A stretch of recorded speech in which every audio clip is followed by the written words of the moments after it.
Today's guest is a trailblazer in Australian sport, leadership and governance. Catherine Clark currently is the Commissioner of the Queensland Racing Integrity Commission and a visionary leader who has spent her career advocating for excellence and inclusion. Catherine has held executive roles in just about every sport, from netball, rugby to Paralympics. And today, in this episode, she's going to share her passion for sports and her thoughts on what it takes to create a high-performance culture.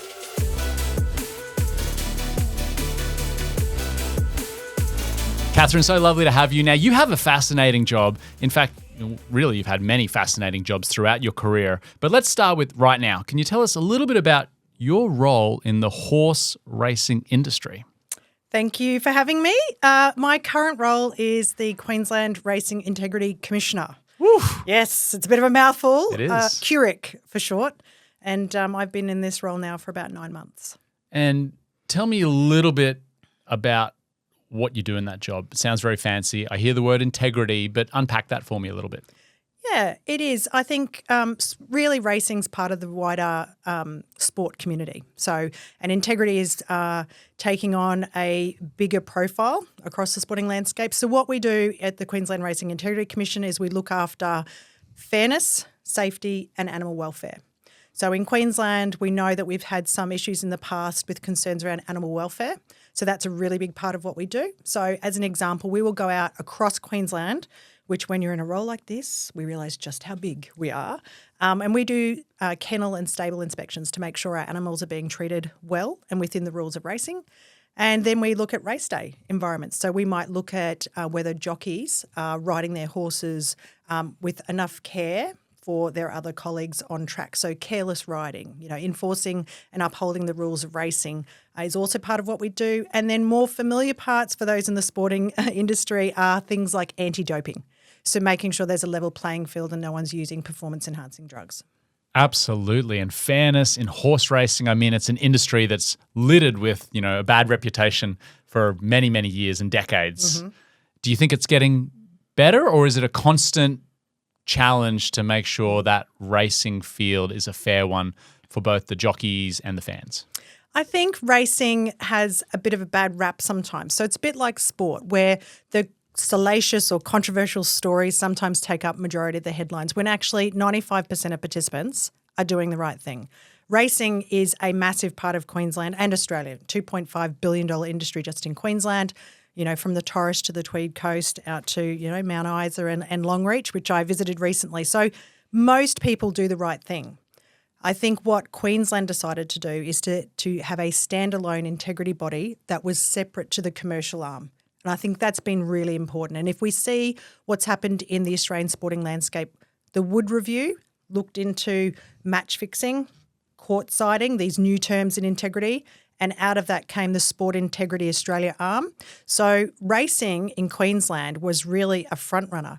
We separated the commercial arms of racing from the integrity body so that integrity had that level of transparency so that to build public trust and confidence. Amazing. And we do have a mutual connection. Steve Railton is a good friend and a chief stew for New South Wales Racing he was, and also in the Hong Kong Racing Jockey Club? Jockey Club, yes. And I find it fascinating hearing 2 degrees stories of separation. Yeah, from his world, where literally they'll be watching races and they're looking at horses that are meant to be going faster than they might be, or horses that are going too fast than is expected. So there really is this amazing nuances in the horse racing industry where professionals are not just analysing and checking their stables, but seeing how they're performing on the day, because there is often money, involved behind these races as well. Large amounts of money. And the role of the steward is like this, for me, this sort of unsung artist/hero role.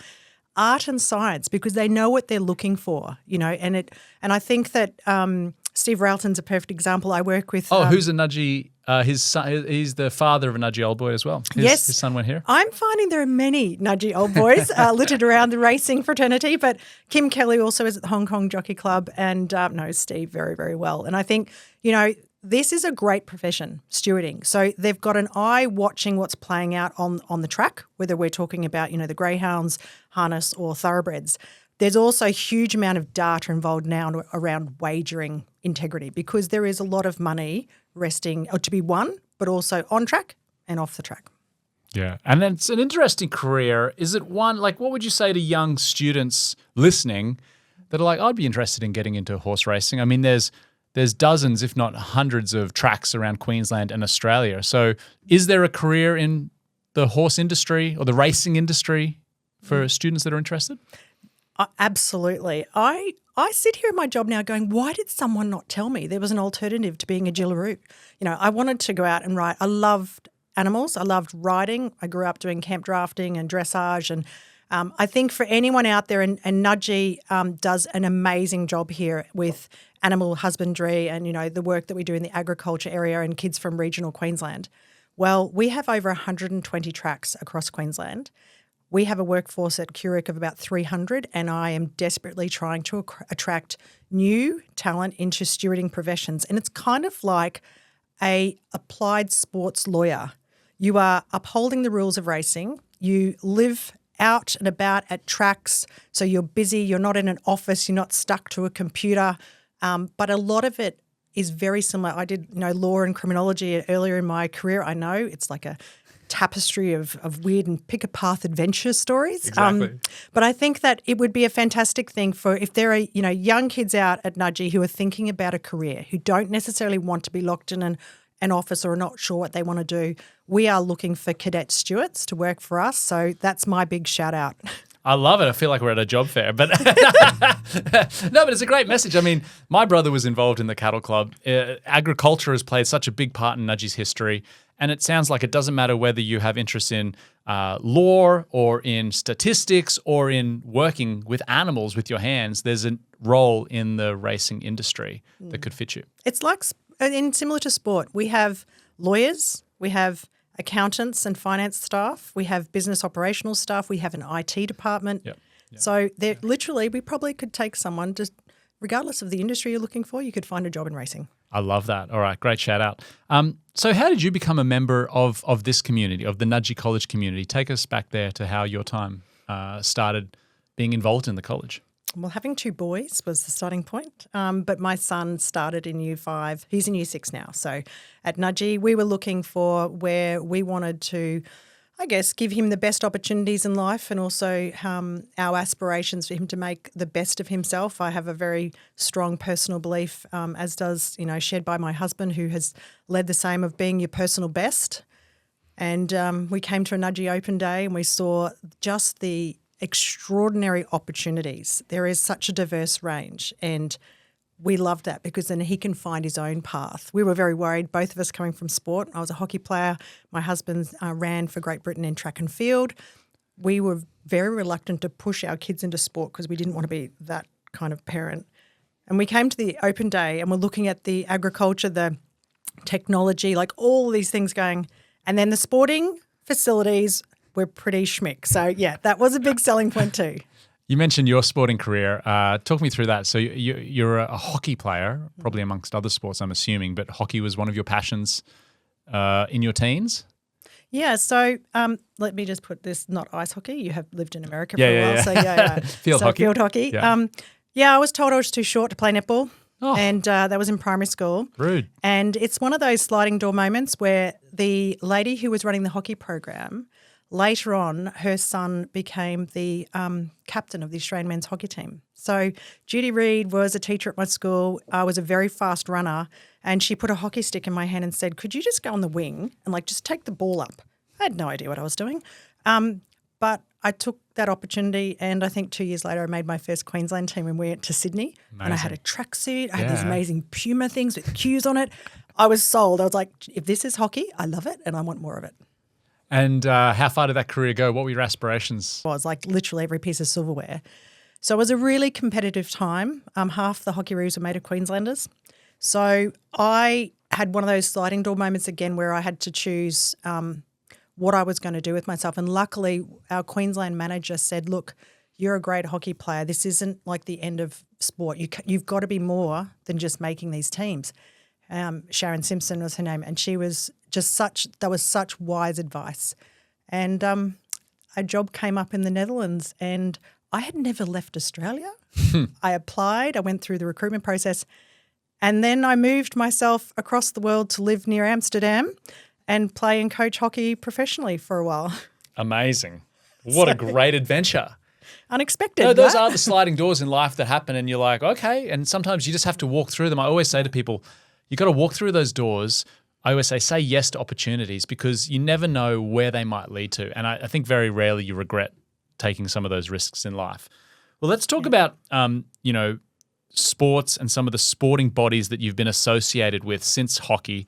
And I've got a list here, and it's a very long list. We're talking rugby, netball, athletics, gymnastics, obviously horse racing, shooting, the Paralympics. Are there any standouts that you look back on with great fondness? I mean, all of them have an element of achievement, like something that you left behind as your legacy.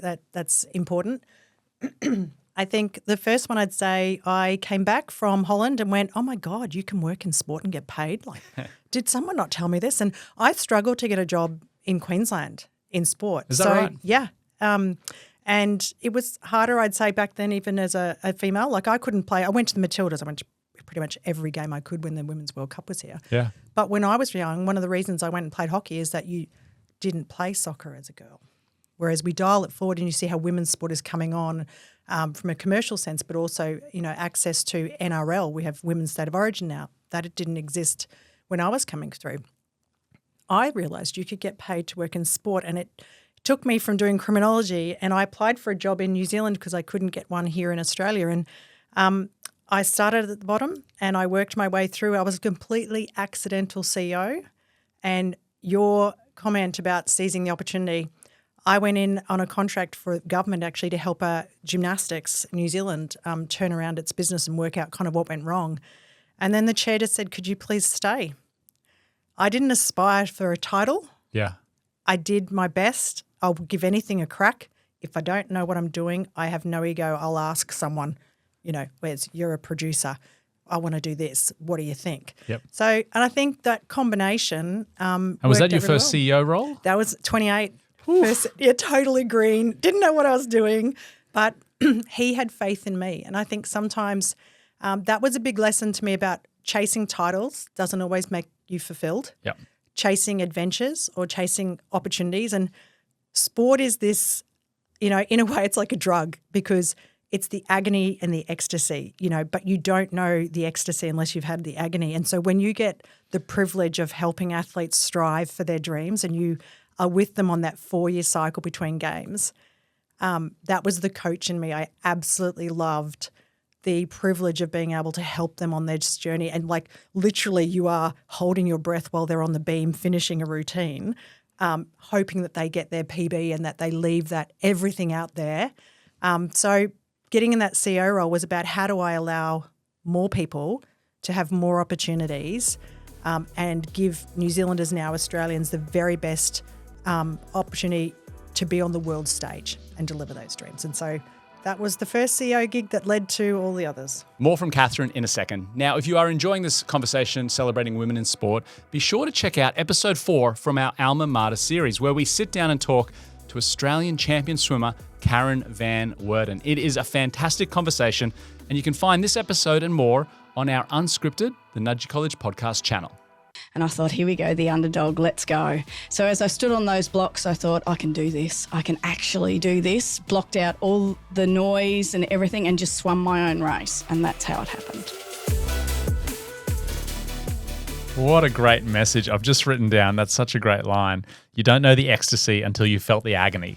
Woo! Yep. Think State of Origin. Oh. If you've been a Carlton supporter like me, that's like sport is emotional, bottom line. And you mentioned gymnastics. I mean, I can't think of a more intense sport when you're in the moment. I mean, I don't know much about gymnastics, but when you watch gymnastics and you see someone on the vault or on the rings or on the whatever they're called, it's like your heart's in your throat that whole 30 seconds or 60 seconds, the high bar. When they're spinning round and round, are those giants.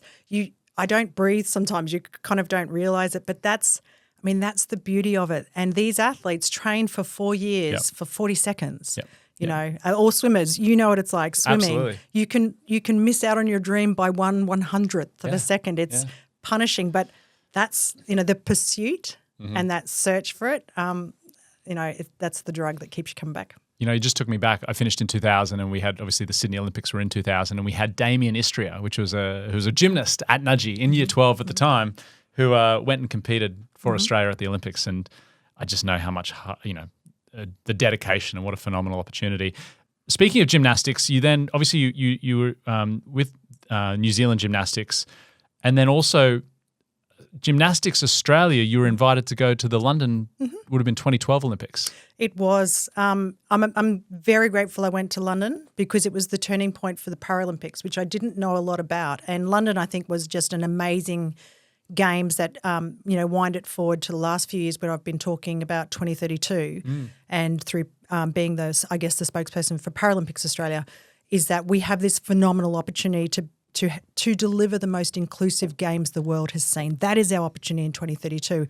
And what 2012 did under Seb Coe's leadership was completely change the narrative about disability and about the Paralympic Games by putting them on a level playing field. And so being there on ground in London and hearing people talking, the stadiums for the Para Games were packed. Yes. And in some cases they sold more tickets. Wow. Because there was far more commercial tickets and arrangements for the Olympics. And so the Paralympics was like this, for me, eye-opening experience of this is phenomenal. And in some ways the performances are even more mind-blowing because you're seeing and hearing the stories that these athletes have had to overcome just to get onto the playing field or the track. Absolutely. That's interesting because I didn't think about the Olympics. There probably are giant corporate tickets or buyouts for groups or organisations, whereas Paralympics is probably a lot more ma and pop buying tickets in 100%. Advance at the gate, in advance. So that's really great. Now, I know you've had a lot of association with the Paralympics. And in fact, you're named one of Australia's top 100 most influential women in sport. Congratulations. And I believe a lot of that was associated through your work with the Paralympics. Is that right? Yeah, so Netball Queensland and the Queensland Firebirds, I think that was my first appearance in that list. Not that you can really read too much into those things, but at Netball, we were the last state in Australia to get a women's high performance centre, which sounds really weird saying that now. But so leaving behind Nissan Arena, a 5,000-seat show court, 8 indoor courts for the Firebirds and for the netball community was one of those sort of highlights. We also won 2 premierships, just quietly. But at Paralympics, that Paralympics changed my whole view of the world, actually, around inequity, around things that I didn't really notice or see, whereas I walk around now and I see steps everywhere that are inaccessible to my athletes at the time, where we host events, how inclusive or accessible we are.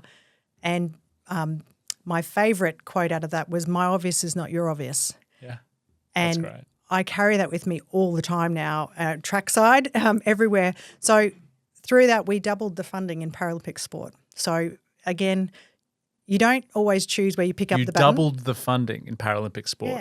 Yeah.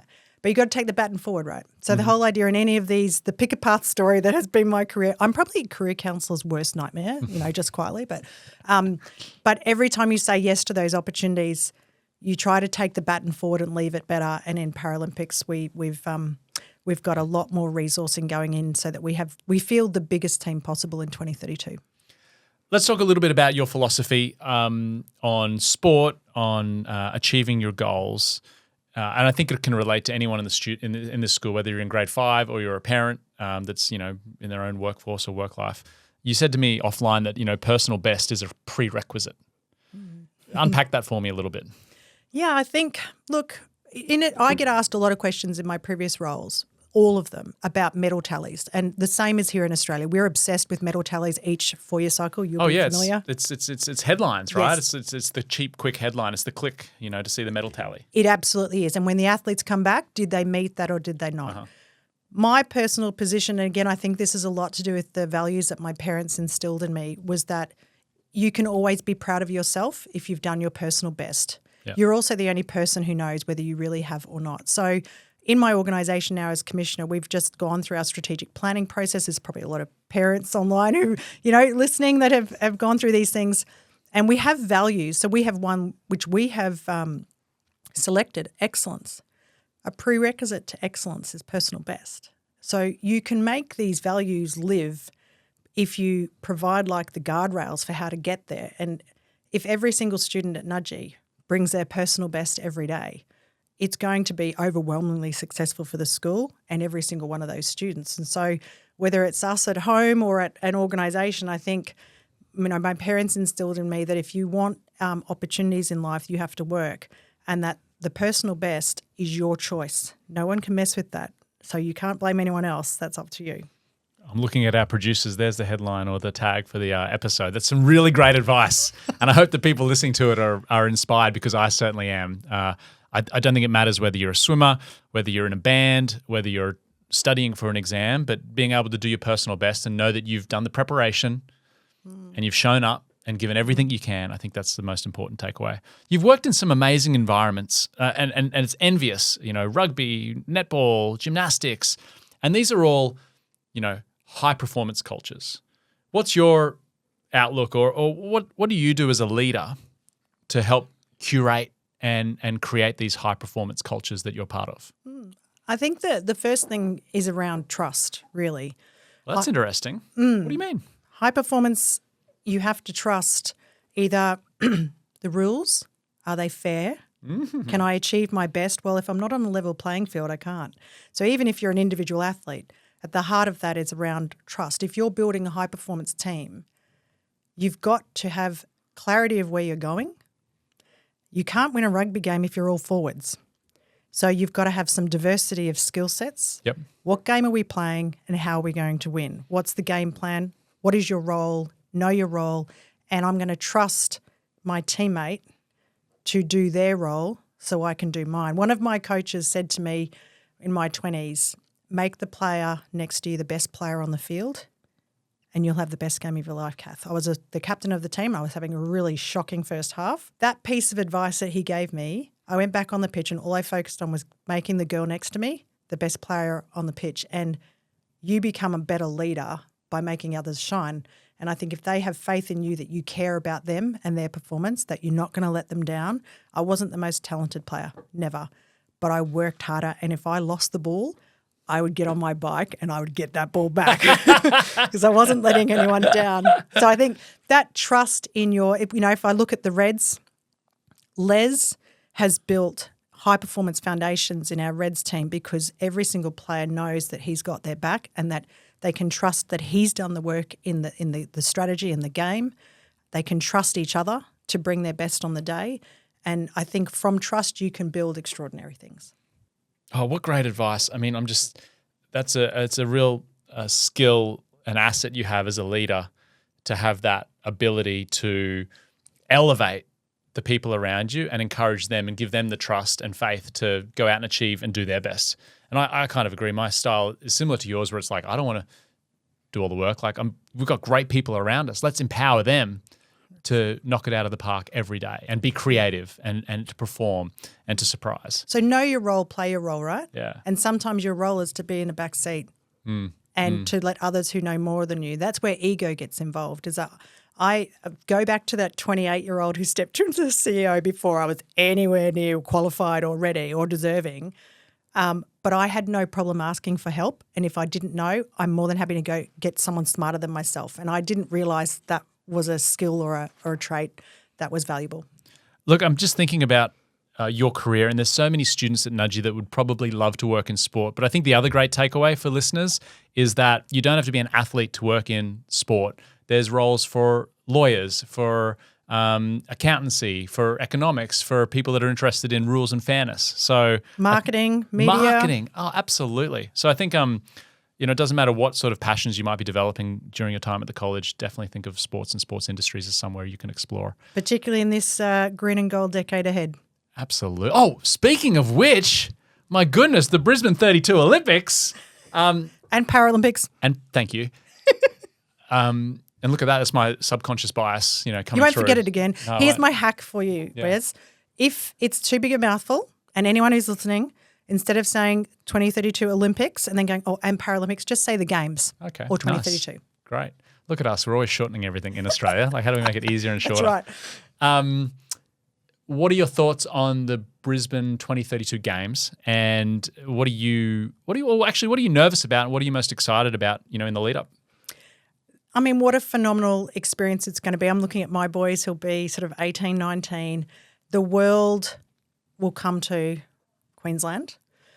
What am I excited about? I hope we seize the opportunity to run the most inclusive games the world has ever seen, because I think sport is a microcosm of society. It puts things under the spotlight, and certainly getting into the Paralympic movement, the inequity of opportunity, the barriers for people with disability or just difference to be a part of it, I think took me back, and then the fire in the belly got lit. A bit like with the women's movement, I see the progress we've made in women's sport was to create opportunities for everyone to realise their best self through sport, because sport changes lives, right? I absolutely believe that. So I think 2032, there's a slogan in Queensland going around that it's You for 2032, and it's a talent ID campaign. Mm-hmm.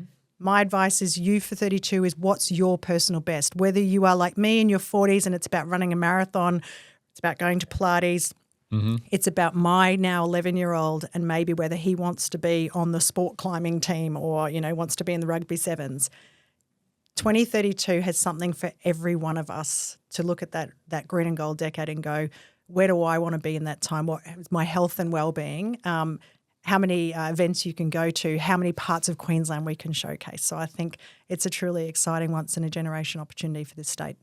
And do you have any involvement in the games at this stage, or is it something you'd like to do in an official role? No, I don't have an official role at the moment. I mean, I'm on the board of the Queensland Rugby Union at the moment. I know that I'll be involved in sports boards here, there and everywhere. So I'll probably have some role in some way, shape or form, but most important role will be in the stands cheering on the green and gold athletes who are delivering their personal best. I love it, and great message. If it is the most inclusive games ever, then amen to that. I think it'd be a wonderful thing. On this podcast, we have questions from students. We have one question from a student today. Hey, Miss Clark, I'm Harry McIver. I'm a Year 11 student at Nudgee. What challenges have you faced as a female leader in a high-performance industry? Great question. As a female leader, I think challenges is the first one is when I would go into rooms earlier on in my career, I'd be the only one in the room. So the only female in the room. Yeah. So I think that, the only female. No, the males had all gone out to have a discussion somewhere else. That is the story of probably the generation before me, but I am very, very grateful for the women who have pushed through, I think, some walls so that I could come into sport and have a family at the same time. It is not easy. These roles are relentless. We deliver sport when everyone else is not working.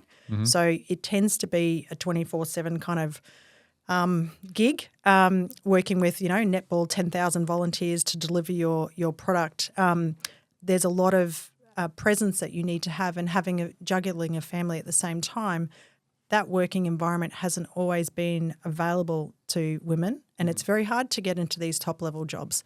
So I think that juggling having a family and a career, I'm grateful that netball was a fantastic place to do that, and my boys grew up seeing women as athletes on the court. Magnus, who comes to here, actually turned around when he was about 6 and said to me, "Do you think I could get paid to play sport?" And I realised he'd only seen a female CEO, a female chair, and athletes on TV. Yeah. I was like, right, we need to go to some male sport really quickly. But I think, male or female, these roles are challenging. I think the more that we see women represented in key leadership roles, you won't feel like the odd one out. Mm-hmm. But in saying that, that didn't hold me back too much anyway. I love that. It's a great response, and it is fantastic to see how the Matildas have lit up the country through the Soccer Football World Cup. I think of the broadcast rights and how broadcast has changed in this country and around the world, to be honest. Like the women's NBA is on fire in the United States. In Australia, women's rugby league is on television and now broadcast. And I think all of those opportunities just help to bring, to be honest, more great sport to fans and to our community and opportunities. It screams that this is a place where women are welcome and women can succeed. Yes, absolutely. And same as Nudgee. Like people think of Nudgee as a boys' student, as a boys' school, but sport aside, like without being on the shoulders of amazing women, this place would not exist. So whether it's on the sporting field or in the classroom. So yes, boys, remember to thank your mum. Yes, that's a topic that seems to come up a lot, is remember to thank your mum, students, if you're listening. And if you're in the car with her right now, look at her and give her a hug. but don't put her off her driving. Safely. Safety. One last question we're asking everyone on the podcast. If you could give one piece of advice to any listener on what it might take and what they should do if they wanted to achieve their goals in life, what's that one bit of advice that you'd like to give? If you want to achieve your goals, I think I'll stick with what we've talked about today is bring your personal best. No one knows what that is except for yourself. And if every day you give your personal best, irrespective of medals or titles, you've given it everything you've got, and that's the achievement. I love that. So many students are disappointed with the result. You know, they might have come second when they wanted to win, or they might have just missed out in the final, or maybe they didn't get into the university that they wanted to get into at first year. But your advice is if you are giving your best and you do hit a PB, that's all you can ask for. That's right. Go for it. All right, Catherine, you're amazing. I think this is only just the start of your career. I think that not only at Brisbane 2032 you're going to be there, I think you're going to be welcoming the world to our great state. So thank you for joining us on the podcast, and I hope you enjoy the rest of your time following your boys as they start and continue their career at Nudgee too. Thank you for having me. With over 25 years of executive leadership in sport, Catherine Clark certainly knows a thing or two when it comes to high performance environments. Well, if you enjoyed that episode, get ready for our next, because it is another Nudgee old boy that certainly is a high performer. He's a former Wallabies captain, a member of the Order of Australia, and a leading ophthalmologist. It is Dr. Mark Loan. Not a lot of people listening to this podcast will remember when the Wallabies last won the Bledisloe Cup. What are your memories from that time? I remember David Brockhoff, our coach, that he said to us just before we ran out, he said, they put up the Bledisloe Cup. And we said to David Brockhoff, we said, well, what's that? And he said, well, no one had seen it for 45 years, but he knew that it had existed. If you loved this episode, make sure to subscribe, leave a review, and share it with your mates. Unscripted, my Nudgee hero. It's all about us, past, present, and future.